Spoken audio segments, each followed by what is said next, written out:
Harper One and HarperAudio present Plays Well with Others, the surprising science behind why everything you know about relationships is mostly wrong. By Eric Barker. Read by Roger Wayne.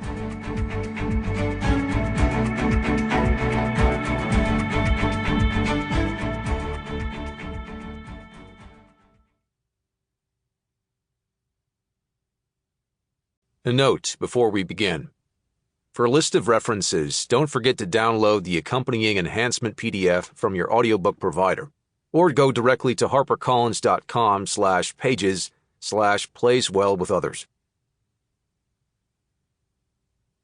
To all the relationships I've screwed up. I'd list them, but I only get one page for the dedication. Henry Thomas Buckle once said, "Great minds discuss ideas. Average minds discuss events. Small minds discuss people." I'm here to discuss people. Introduction. Nobody's been shot yet. Yeah, I know those aren't the most reassuring words you've ever heard, but from where I'm sitting, they're downright optimistic. Two guys tried to rob a convenience store, but the cashier hit the silent alarm. Police arrived, bad guys went barricade and took the cashier hostage. The Emergency Services Unit, a fancy way of saying SWAT, is now stacked up outside. NYPD's hostage negotiation team has established contact. Oh, and HNT has a special guest today. That's me. Hi. For most of my life, I've been afraid of getting emails that read, "From Detective Thompson, NYPD." But I wanted to write a book on dealing with people, and this seemed like a fun way to learn. Now, I'm here. Fun is not the first word that comes to mind.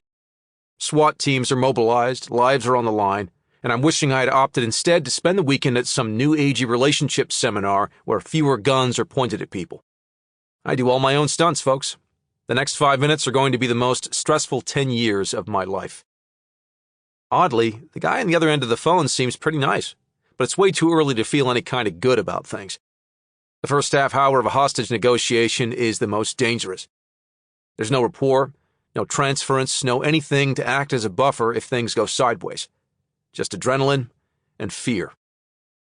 As the negotiator starts talking with him, I quiz myself on proper procedure. Slow it down, use active listening. Voice tone is important. Remember that your actions are contagious. But the single most important thing right now is keep them talking. Because if they're talking to you, they're not shooting people. Unfortunately, he's no longer talking to us. The line just went dead. Things cannot get worse. So of course, they do. He calls back. But it's not the same he. It's someone else. Someone who's speaking quickly and cursing a blue streak. I can't even follow everything this guy is saying. I do catch references to being an alum of the penal system and killing 2 people years ago, along with a Whitman sampler of other felonies. Don't freak out, I tell myself, totally freaking out. At the end of movies, they always say, "No animals were harmed in the making of this motion picture." My disclaimer might have to read, "Very few people were harmed in the writing of this book." The negotiator responds to the suspect. "Sounds like you're frustrated." Yeah, that's an epic understatement, but it's also a fundamental active listening technique, labeling, giving the hostage taker's emotion a name. Neuroscience research by Matthew Lieberman at UCLA has validated that labeling dampens powerful emotions. It also builds rapport by showing someone you're on their wavelength. "I am frustrated. You got an entire SWAT team out there. My nephew's scared to death." Nephew? Mirroring, another pillar of active listening. In the form of a question, repeat the last thing they said. Keep them talking. All the while you're getting more information and building rapport. "Yeah, you just talked to him. Look, I can't handle being out of prison, but I don't want that for him." "Sounds like you're concerned for his future. You want him to get out of there safely." More labeling, more rapport, and slowly inching him in the direction you want this to go. As they keep talking, the tone gradually shifts. The hostility starts to dissolve. It's almost like they're working together to solve this problem. It's not long before the suspect sends the cashier out. Then his nephew. As soon as... Sample complete. Ready to continue?